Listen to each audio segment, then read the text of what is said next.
Bismillahirrahmanirrahim. Assalamualaikum warahmatullahi wabarakatuh. Waalaikumsalam warahmatullahi wabarakatuh.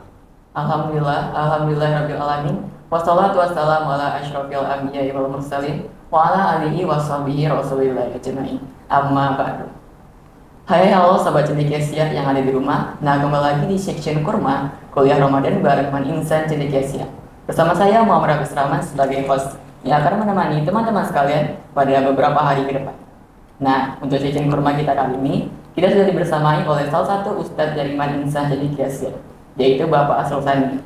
Nah, beliau merupakan pembina asrama dari asrama Man Insan Cendekiasia dan juga mengajarkan siswa dan siswi Man Insan Cendekiasia mengenai mata pelajaran Al-Quran Hadis dan juga pada maghrib kajian malam. Assalamualaikum Ustaz. Waalaikumsalam warahmatullahi.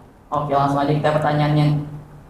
Oke, jadi sobat cendekia kita di rumah bernama Gading Alexan ini bertanya nih Ustaz, bagaimana halal bihalal bisa menjadi budaya umat Islam di Indonesia?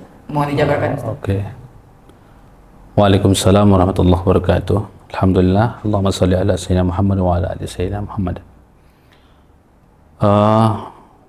Budaya ini kita mungkin berbeda dengan negara yang lain, tapi tujuannya sama, saling maafkan.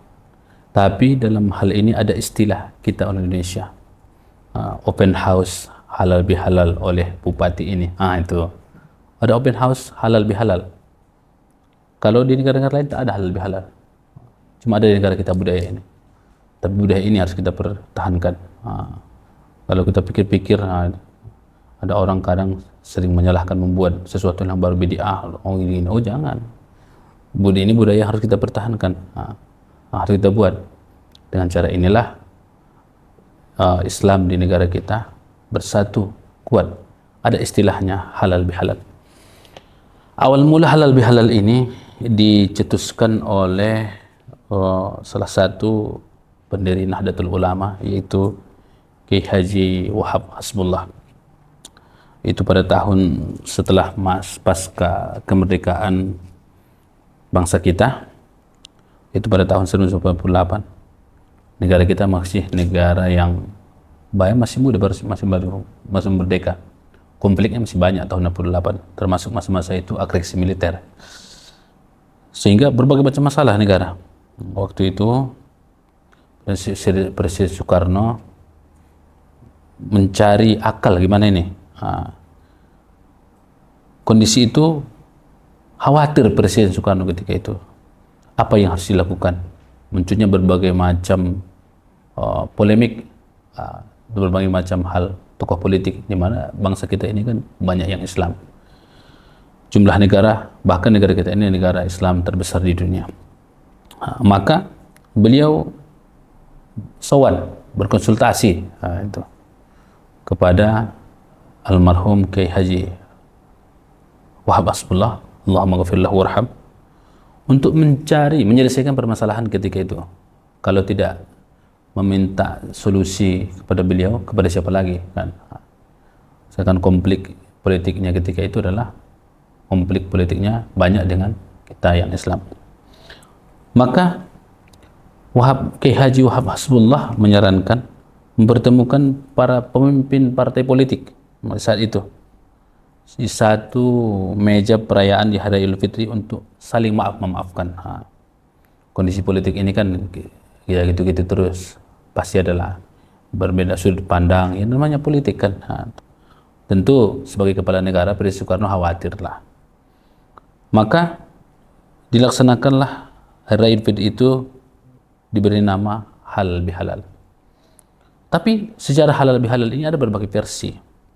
Sebuah istilah kata, sebetulnya asal katanya itu halal bin halal. Sebetulnya asal dasarnya itu dikenal pada tahun 1935. Itu awalnya ada pedagang martabak ini di Taman Sriwisari di Solo. Ya kan, martabak ini kan barang baru untuk Indonesia, bukan masyarakat Indonesia martabak ini. Lalu namanya martabak kan makanan baru, martabak halal bin halal, halal bin halal, halal bin halal katanya. Itu awal mulanya. sebenarnya bukan halal bihalal, tapi halal bin halal. Tapi karena martabak itu adalah jenis makanan yang baru. Makanan baru ini kan, kita baru tentu bingung kita kan. Ini macam mana boleh makan atau tidak? Itu. Apalagi kita menengok makanan kan orang yang masaknya bukan orang kampung kita Indonesia kan, tentu bingung kita. Maka orang penjual India ini halal bin halal, martabak halal bin halal katanya. Maka dibantu oleh penduduk lokal menjadi pegawai, diajaknya lah mempromosikan orang-orang kita, orang pribumi, mempromosikan dengan kata-kata itu, martabak halal bin halal, ikutlah orang-orang kita, sehingga melebarlah menjadi halal bin halal, maka mulailah populer. Nah, juga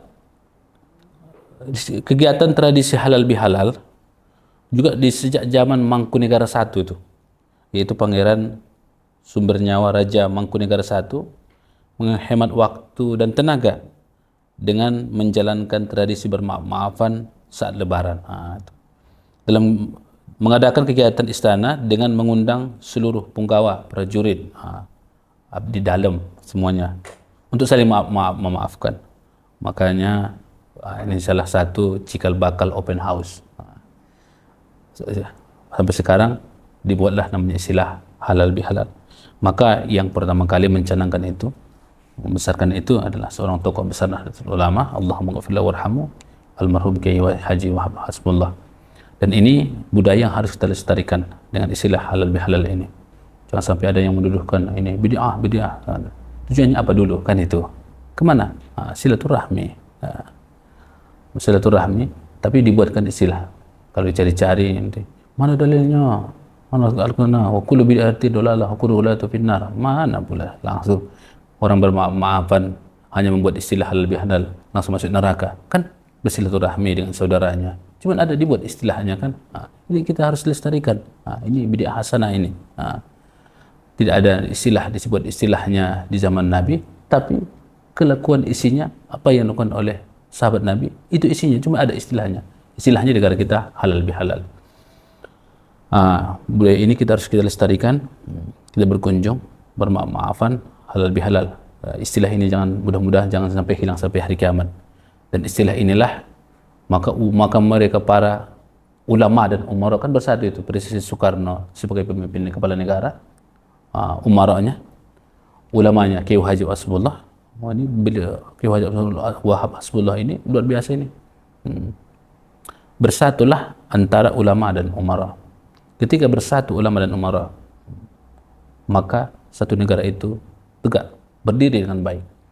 Apalagi dia bukan meminta, Presiden Soekarno tidak meminta pendapat kepada orang-orang di simpang-simpang, enggak, kan itu. Meminta ulama bagaimana menyatukan dengan berbagai macam warna politik. Gejolak tibalah di hari lebaran. Bagaimana menyatukannya agar tidak menghindari konflik, maka diadakan halal bihalal. Ketika ada halal bihalal kan musuh dan teman politik bersatu semua, saling maafkan, saling makan lontong sama-sama kan itu. Kalau ada open house kan ada pada pejabat makan lontong sama-sama, padahal mereka berbeda pandangan politik. Mungkin itu saja menjadi jawaban siapa yang mengistilahkan pertama halal bihalal itu. Awalnya adalah halal bihalal menjadi halal bihalal. Martabak halal bin halal itu jadi halal bihalal. Oke, sekian. Assalamualaikum warahmatullahi wabarakatuh. Oke, terima kasih kepada Bapak Asrul. Nah, Sobat Cendekia, jadi begitu bagaimana halal bihalal bisa menjadi budaya umat Islam di Indonesia. Nah, mungkin sekian section kurma kita pada kesempatan kali ini. Saya Muhammad Agus Rahman sebagai host pamit undur diri. Wassalamualaikum warahmatullahi wabarakatuh. Waalaikumsalam warahmatullahi wabarakatuh.